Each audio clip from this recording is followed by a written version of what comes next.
Hi, I'm Barbara Blumenthal. I'm a professional bookbinder in Northampton, Mass. I'm here in my shop. This is my cat, Vanya, who is often lounging on my workbench. What I want to show you today is a simple and fun structure that you can fold using just one piece of paper. I have here a piece of paper which is cut in it's a square. It happens to be 8.5 by 8.5. And what we're going to do first is fold it corner to corner. You can use your finger to do this. You want to get a pretty good crease there. You open it up. You fold the other way. This time I'll use what's called a bone folder. It helps you get a nice crease. You open this up again. Then we're going to take each of the 4 points and fold them into the middle. And these lines will guide you. This, I'm just using an ordinary butter knife. That can also help you get a good fold. I'll do a couple of the folds with that. Just go around the square, folding each of these points into the middle. This is like an extension of a bookbinder's hand, so I'm most comfortable with the bone folder, but again, you can use this butter knife. You can just use your finger. You fold those 4 points all into the middle. Make sure the creases are good and made. Then you're going to flip this over, and you'll see there are no folds visible here.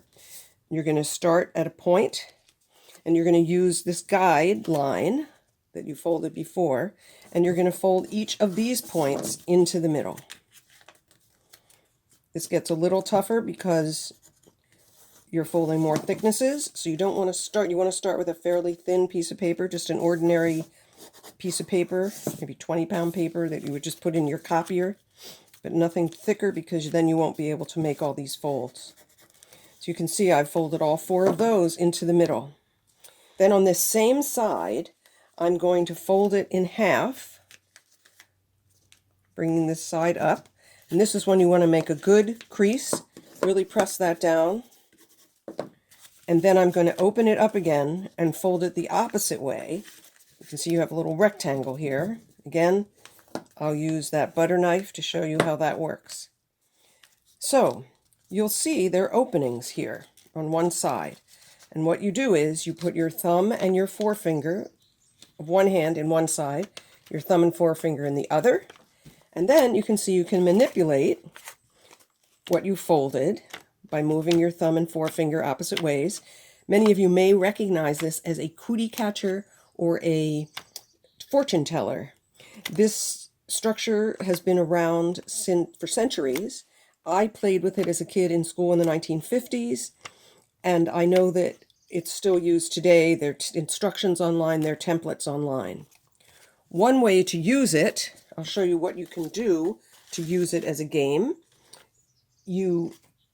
Before you've made those folds, the horizontal folds into the rectangle, you open it up on this side with little flaps open.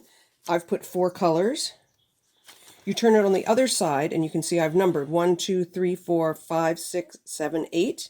And there are instructions online that show you how to make those numbers. And then on the underside, I flip it open.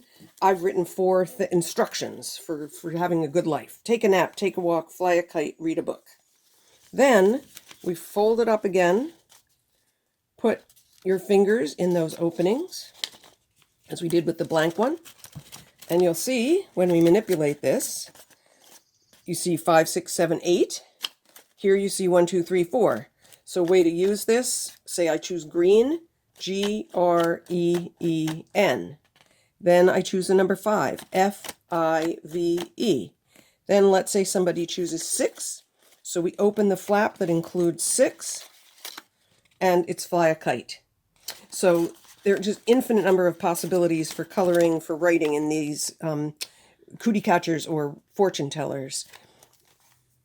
Also, if you turn this structure upside down, you get this, which can be used to put your little snacks in.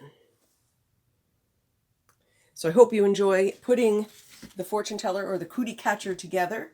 Soon I'm going to offer an online class through Fabric of Life, and it's going to include other folded structures, some sewn booklets that you can use for writing a journal, coloring, all sorts of things. Some of the one of the structures I'll show you is what's called this magic wallet. I've put a $sign on it. You can see when I open it up, there's a dollar bill, but I open it the other way and look at that. The dollar bill has jumped to the other side, and I'll show you. Here it's under the straight ribbons. When I open it the other way, it's under the crisscross. So I will show you that. I will also show you what is known as a map fold. This happens to be a map of New York City.